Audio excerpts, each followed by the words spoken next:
सुनो जी, माँ जी को गुजरे 3 साल हो गए हैं और बाबूजी अकेले उस कस्बे में रह रहे हैं।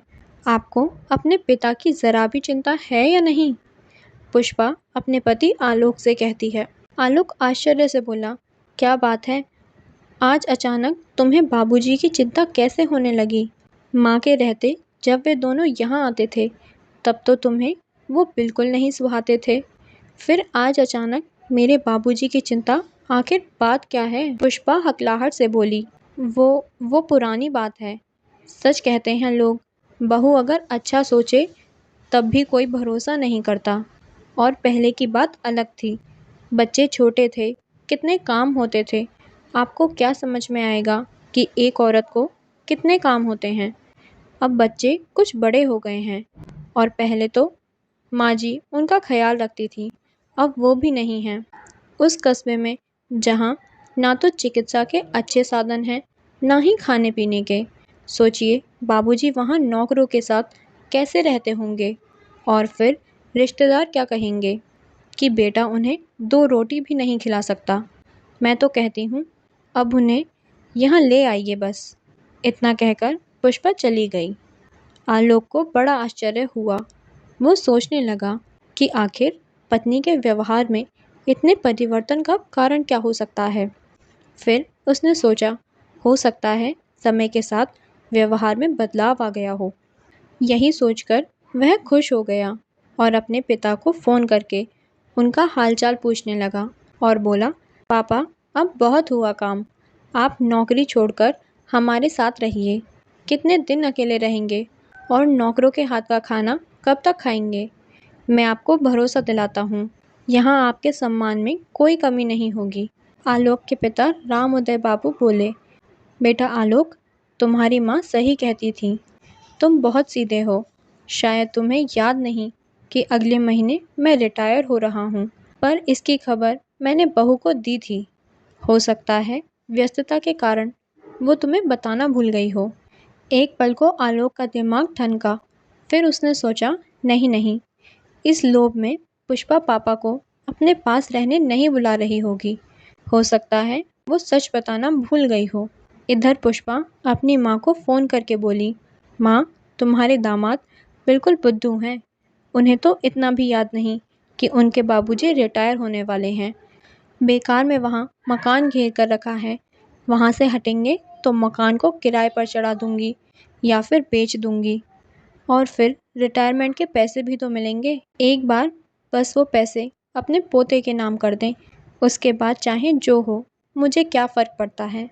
आलोक अपनी पत्नी की मंशा से बिल्कुल अनजान बस पिता को मनाने में लगा था।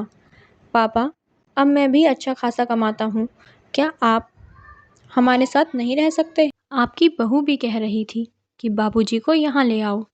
अब उसका व्यवहार बहुत बदल गया है। उसे आपकी बहुत चिंता होती है। राम उदय बाबू बोले, ये तो बहुत अच्छी बात है। चलो अच्छा है, कम से कम बहू मेरे बारे में सोचती तो है। इससे ज़्यादा एक बूढ़े पिता को और क्या चाहिए। आलोक बोला, बाबूजी, अब आप हमारे साथ ही रहेंगे। आखिर आपके पोते को भी तो आपकी ज़रूरत है। उसे भी तो अपने घर की रीति रिवाज और संस्कार आपको ही देने हैं। तभी पुष्पा आलोक से फ़ोन लेते हुए बोली, बाबूजी, हमें भी अपनी सेवा का मौका दीजिए। और फिर लोग क्या कहेंगे कि बेटा बहू के होते हुए भी पिता अकेले नौकरों के भरोसे रहते हैं। आखिर अपने ही तो अपने होते हैं। और फिर हम नहीं काम आएंगे तो और कौन काम आएगा? पुष्पा ने अपनी लच्छेदार बातों से रामोदय बाबू को सुनहरे सपनों का दृश्य दिखाया। रामोदय बाबू बेटे बहू की बात से बहुत खुश थे और उन्होंने वहां आने के लिए हाँ कर दी। रामोदय बाबू के रिटायरमेंट के 2 दिन पहले ही पुष्पा और आलोक गोरखपुर पहुंच गए। सालों बाद आज पुष्पा ने अपने ससुराल में कदम रखा होगा। आते ही जो भी कीमती सामान था, सबको उसने बांधा और अपने पति से बोली, बाबूजी के जो भी ज़रूरी कागजात होंगे वो साथ लेकर चलिएगा। मैं तो कहती हूँ कि इस घर को बेचेंगे नहीं, पर खाली भी नहीं रखेंगे। इसे किराए पर लगा देते हैं ताकि घर की साफ सफाई होती रहे, क्योंकि इस घर से माँ जी की कितनी यादें जुड़ी हुई हैं। आलोक बोला, ये फैसला मैं नहीं कर सकता। ये फैसला बाबूजी करेंगे। आखिर ये उनका घर है, उनकी जो मर्जी होगी वो करें। मुझे कोई आपत्ति नहीं है। बस मैं चाहता हूँ कि रिटायरमेंट के बाद उनका समय सुख से बीते और उन्हें उनके हिस्से का पूरा सम्मान मिले। आखिरकार पुष्पा ने अपने मंसूबों को अंजाम दिया और रामोदय बाबू को अपने साथ ले आई। कुछ रोज तो उनका खूब अच्छे से सेवा सत्कार हुआ। पोते के साथ उनका भी मन लग गया। और क्यों नहीं मन लगता? बहू इतनी मीठी मीठी बातें जो करती थी, बेटा इतना सम्मान करता था, और क्या चाहिए। एक दिन बेटा नाश्ता करके दफ्तर गया। रामोदय बाबू टीवी देख रहे थे। पुष्पा बोली, पापा जी बाजार से 2 किलो आलू और 1 किलो प्याज ले आइए। और हाँ, 1 लीटर दूध के साथ आते आते अपने पोते मोनू के लिए बिस्किट भी ले आइएगा। रामोदय बाबू बोले, बहू मैं जब सुबह सैर पर जाता हूँ तभी कह देती, मैं सब ले आता। अब दोबारा बाहर जाने का बिल्कुल भी मन नहीं हो रहा है। पुष्पा बोली, पापा जी पूरे दिन तो आप घर में ही बैठे रहते हैं, थोड़ा बहुत काम कर लेंगे तो इसमें हर्ज ही क्या है। मैं कौन सा आपको पहाड़ तोड़ने के लिए कह रही हूँ, बस सब्जी मंडी जाकर कुछ सामान ही तो लाना है। रामोदय बाबू बोले, अरे बेटा मैं कौन सा मना कर रहा हूँ, जा रहा हूँ। मुझे आदत नहीं है ये सब काम करने की, और अब मेरी उम्र भी हो गई है, मैं भी थक जाता हूँ। इसलिए मैंने कहा कि सुबह बता दिया करो तो वापसी में सारा सामान ला दिया करूँगा। ठीक है, नाराज़ मत हो, मैं अभी ला देता हूँ। पुष्पा बोली, घर के काम करने में कोई थकान होती है क्या? ये क्यों नहीं कहते मेरे बताए गए कामों को करने में आपको तकलीफ होती है। इतना कहकर वो अपने कमरे में आराम करने चली गई। ये कोई नई बात नहीं थी।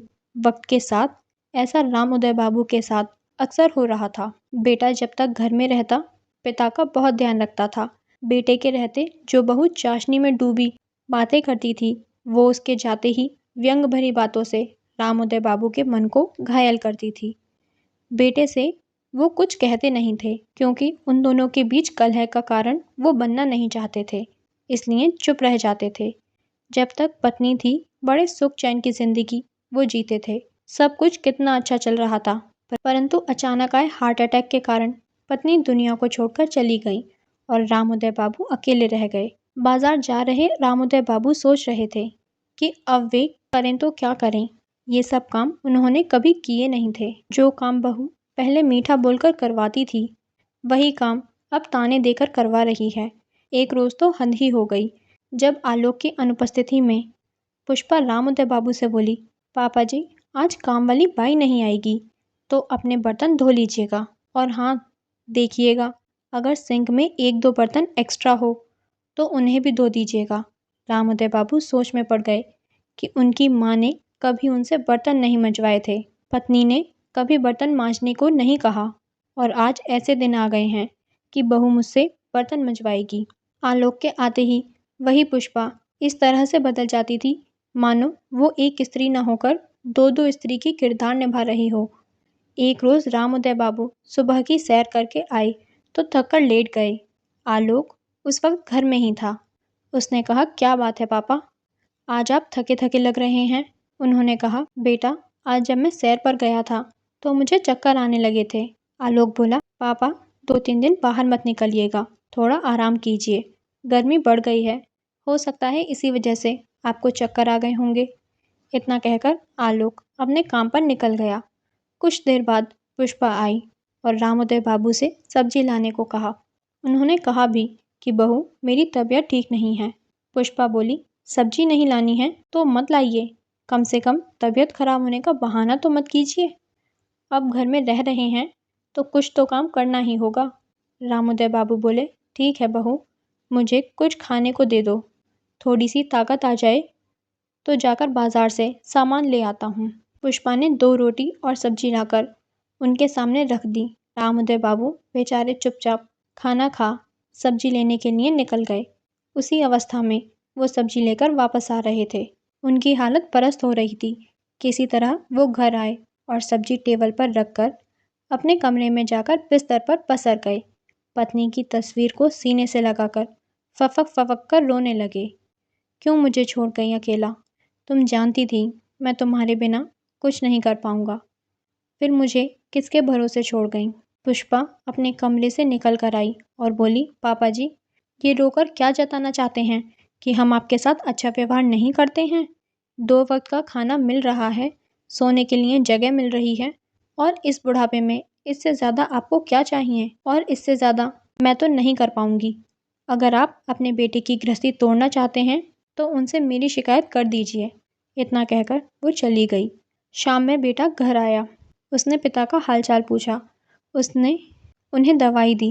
रामोदय बाबू ने उससे एक शब्द नहीं कहा, पर ये रोज़-रोज़ का अपमान अब उनसे सहा नहीं जा रहा था। उन्होंने मन ही मन कुछ फैसला किया और एक कागज़ में अपने बेटे के नाम एक चिट्ठी लिखी थी। बेटा आलोक, मेरी जो भी संपत्ति है वो तुम्हारी है, पर वो संपत्ति सिर्फ और सिर्फ तुम्हारी और तुम्हारे बेटे की रहेगी। उस पर तुम्हारी पत्नी का कोई अधिकार नहीं होगा।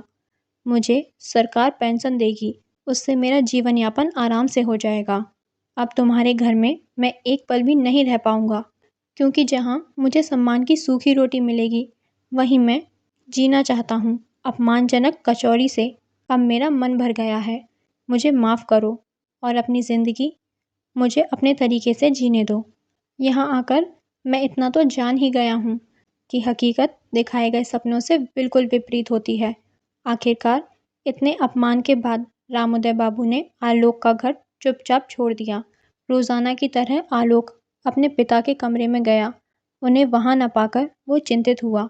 फिर उनके द्वारा लिखी गई चिट्ठी पढ़ी और पुष्पा से सवाल जवाब किए। पुष्पा ने कहा, घर के थोड़े बहुत काम ही तो करते थे और तो मैंने उसे कुछ नहीं कहा। आलोक पुष्पा से बहुत नाराज़ हुआ और इतना ही कहा, याद रखो, यदि बबूल बोओगी तो आम कभी नहीं पाओगी। जैसे तुमने मेरे पिता के साथ किया, वो सब कुछ तुम्हारे साथ भी दोहराया जाएगा।